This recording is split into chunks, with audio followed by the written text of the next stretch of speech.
Now the Dolphins, everyone's blaming the Dolphins and getting pissed off about the Dolphins, right? How could you make them go out there and play and how this and how that? Look, look. I'm gonna tell y'all a story. I was telling Big Play Slay this. So in college, actually, I was away. It was during the summer. It was during the summer. I tore, or I didn't at the time. I didn't know I tore anything. I felt something, a pinch right here. As you can see, I have a nice little scar going across my elbow. Anyway, I felt a nice little snap in my hand, in my pitching hand.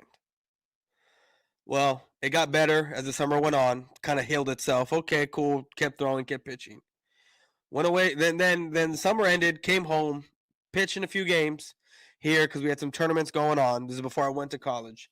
To be honest with you, like as soon as I left uh, New Mexico and I was coming home, and people knew that I was coming home, I was getting phone calls to go help them play in tournaments to go pitch. So I said yes. I went to go pitch. We ended up winning the tournament right when I got home.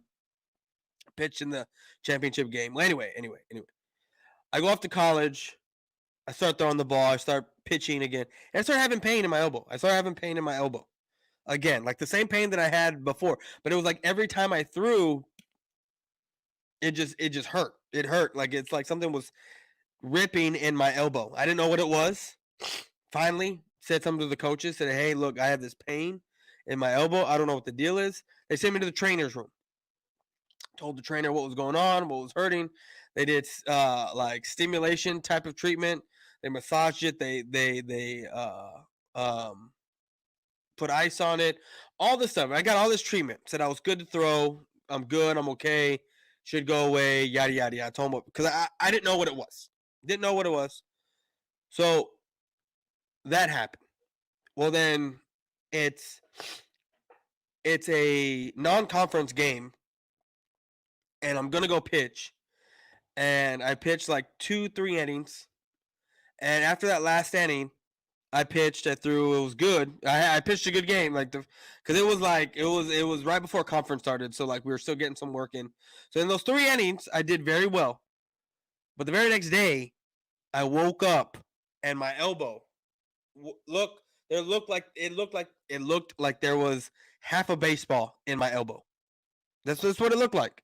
I freaked out, didn't know what was going on, went to go tell the coaches. They said, okay, well, you're not going to suit up during spring break. Go home, get it x-rayed, and then come back. Well, I went to go get it x-rayed, found out I had a torn ligament in my elbow, right?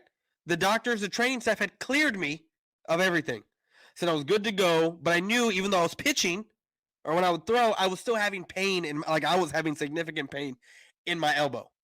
I could have said, no, I don't want to throw anymore. I'm scared. I don't know what's going on.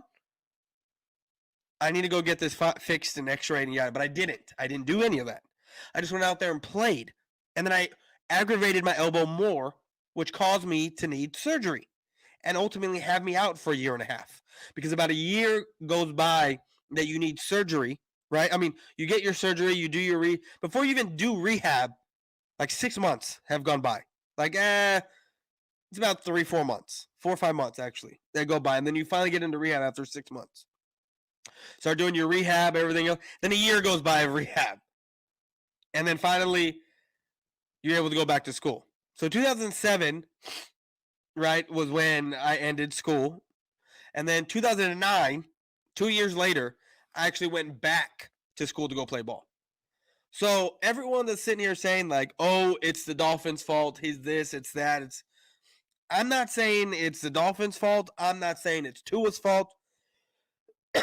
What I'm saying is that Tua could have said, I don't feel right. I'm not playing. And that would have been the end of that, to be honest with you. That would have been the end of that. He wouldn't have. He's the franchise quarterback, people. You really think the Dolphins are going to risk Tua playing and possibly getting hurt, even though they said they did their due diligence, right? They did their due diligence and they checked him every day, put him in protocol for the concussion and all that stuff. If Tua ultimately said, "Hey, I don't want to play," then they're not going to play. You know, I don't want to hear this. Oh, this is the game. I love playing baseball.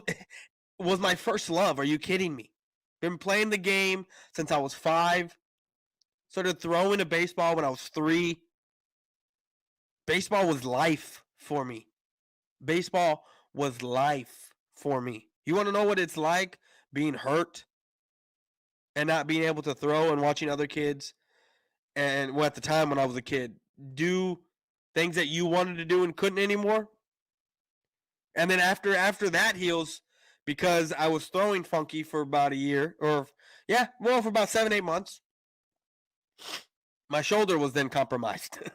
And then I tore my shoulder when I went back to go play. Now, I didn't tell the training staff because guess what? I played with a torn shoulder every Saturday because I was the number 1 starter for us. So every Saturday I pitched the 7-inning game, right? The first game every Saturday.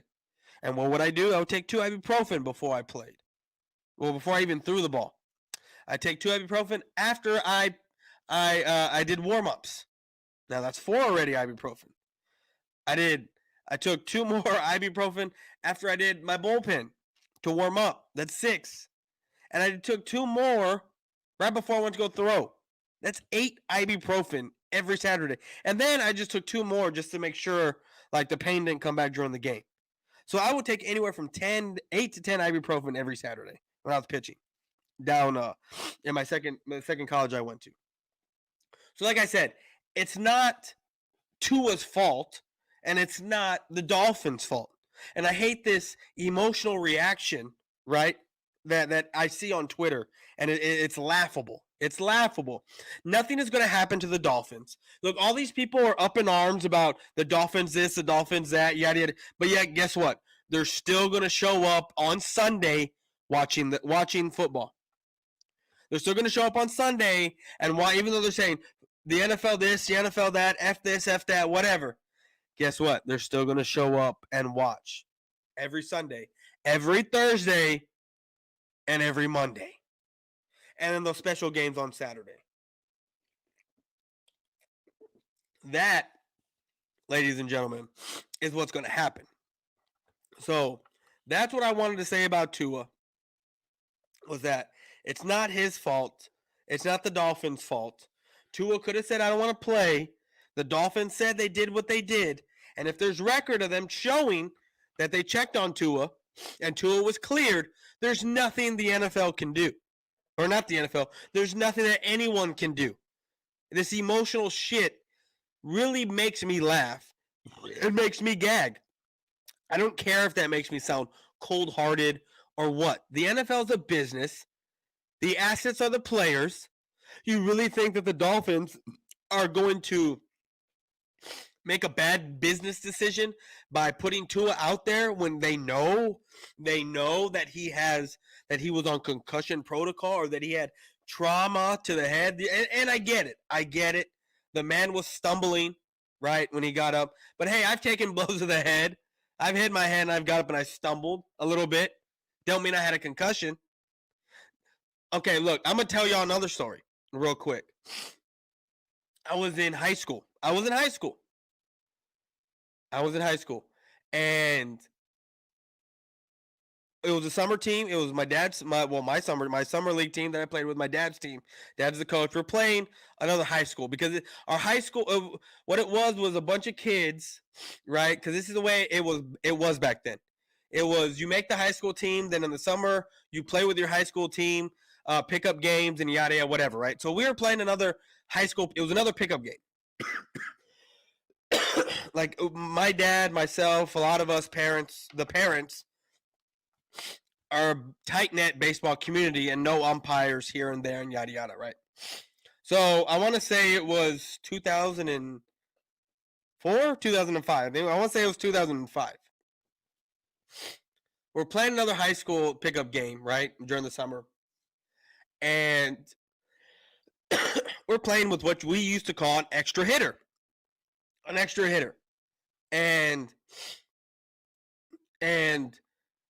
the game's going on, right? I've already played. My dad tells me to come out. I'm going to sit down the rest of the game. But one of the guys didn't want to play anymore. So I was like, oh, I'll go out there. I'll go to left field. Excuse me, right field, and I'll go play. Which I played outfield before, right? I consider myself an outfielder. I went out there to go play. And first inning that I played outfield, actually, I think it was the first inning that I played outfield. So what had happened was some kid, one of the batters, I kid you not, hit the ball straight up. Well, not straight up, but it went into the outfield. It was right between myself and the shortstop. We both ran in. We're both looking up, running at the ball, right? No one calls for it. Nobody calls for this ball. You want to know what two 2x4s sound smacking up against each other? Yeah, that's what me and that other dude's head sounded like when we hit each other. Face first, we ran head to head, just boom, and hit each other. Guess what? I was knocked out for like 6-7 minutes. I was airlifted to the hospital, right? Two kids running full speed at each other, smacking each other in the head. Like it was a collision. Like think of an NFL think of like an NFL collision. Like that's what it was. Two guys running full speed, smashing faces, right? I was knocked out. I don't remember shit. I don't even remember being airlifted to the hospital. I spent a few hours in the hospital. They did some tests on me. Guess what? No concussion. No concussion. Was I woozy and was I all that coming to? You damn right I was. But just because I smacked my head and did all that doesn't mean that I had fucking a concussion. And I'm going to tell you another thing. My parents, well, my mom wasn't there, but my dad was. My grandparents were. And the fucking 4 grown men that were holding down a 17-year-old boy, because that's what I was, said that when I went limp, my hands were like this. I was stretched out, and my hands were like that. Boom, and I was out. Airlifted to the hospital, everything. No concussion. So it's not far-fetched to listen or to hear the Dolphins say they did their due diligence and he had no signs of a concussion. It's possible, people. Okay? That's all I'm saying. It's possible. So before we get into this emotional crap, y'all need to understand that it is possible that there was no signs of a concussion. Should he have not played? That's up for them to decide. That's up for Tua to decide. If they came to him and asked him, hey, do you want to play? And he said, yeah, then let them play. Then let him play. He knows the risks. So why are we getting on the Dolphins? Why are we talking shit about the Dolphins? That's what I need y'all to understand.